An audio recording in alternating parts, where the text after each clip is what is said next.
Now to the hard-working family who came here to work in this country legally because Australia wanted them. And then they wanted to stay. And they've faced deportation and horrendous legal bills as our immigration bureaucracy and governments have made their lives miserable. You've met Mark Green, his wife Kelly and daughter Rebecca before. Mark came here to fill a skills gap in the solar panel installation industry, and through no fault of his own, with an employer going broke and mucking up his paperwork, he was threatened with deportation.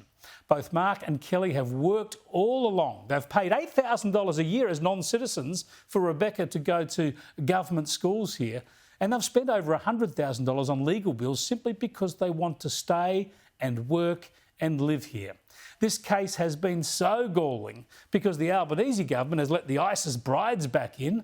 It's given a path to citizenship for 20,000 people who came here with people smugglers, and it even allowed the Biloela family to stay despite their failed legal bids.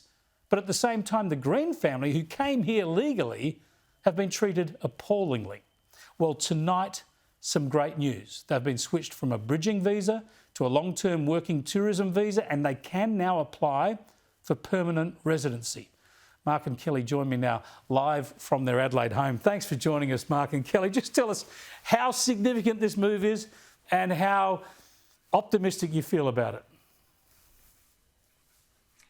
This move is absolutely brilliant. I couldn't ask for anything better, or we couldn't ask for anything better. I mean, it's a stepping stone towards the right direction. We've already applied for our permanent residence as from last Friday, so hopefully it all goes smooth sailing from here, and we can actually start living life. The stress has subsided, and yeah, it's overwhelming.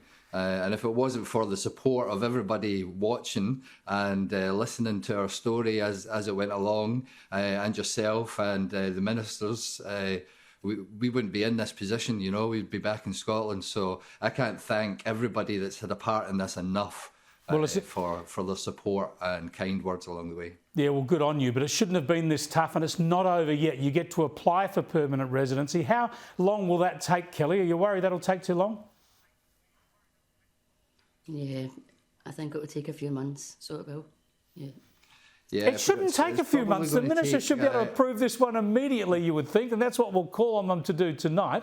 Tell us, Kelly, your daughter Rebecca was wanting to go to university. She's finished high school, wasn't able to go to uni because she's not a citizen or a permanent resident yet. Has that situation been resolved? Has it, Mark? Well, that situation, we've still got to talk about that. We really need to wait until we get where a permanent residence up in front of us, and then things will change for us.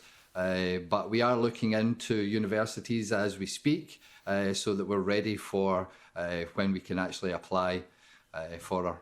Yeah, absolutely. It's just been so difficult for you, and that's another opportunity she needs to grasp. Let's hope that permanent residency comes so quickly. You've been so positive, Mark, and so have Kelly and Rebecca. You love Australia. You want to stay here. How much has it hurt to see so many other people fast-tracked ahead of you? People who have broken the law to end up here have ended up ahead of you, and yet you've been law-abiding all the way through. Well, it's disappointing in some aspects, but I mean, everybody's got a story to tell. Everybody's life is different from each other's. Everybody's got different opportunities, you know, and we're just glad that we've got this chance now that we can actually start our journey that we started 11 years ago, you know, and we can hopefully bring it to an end and start living in this wonderful country, you know, without stressing about everything. You've both been working, you haven't been a drain on taxpayers, you've been enormous contributors to the country. Tell me, permanent residency is what you really need, what you deserve, what you should have tomorrow. Have you thought about citizenship long term?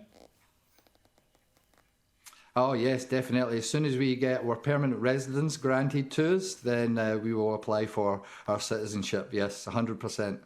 Well, let's hope it all happens. It's great news. It's a great step forward, and good luck. And let's hope it happens quickly. We'll keep in touch. Thanks for joining us, Mark and Kelly. No, thank you, Chris. Thanks a lot. Thank you. Mark and Kelly Green there live from Adelaide. Oh, you can just see how much they want to stay here, right? The last 11 years of their life in this country, working hard, raising their daughter, and now permanent residency just might be available to them.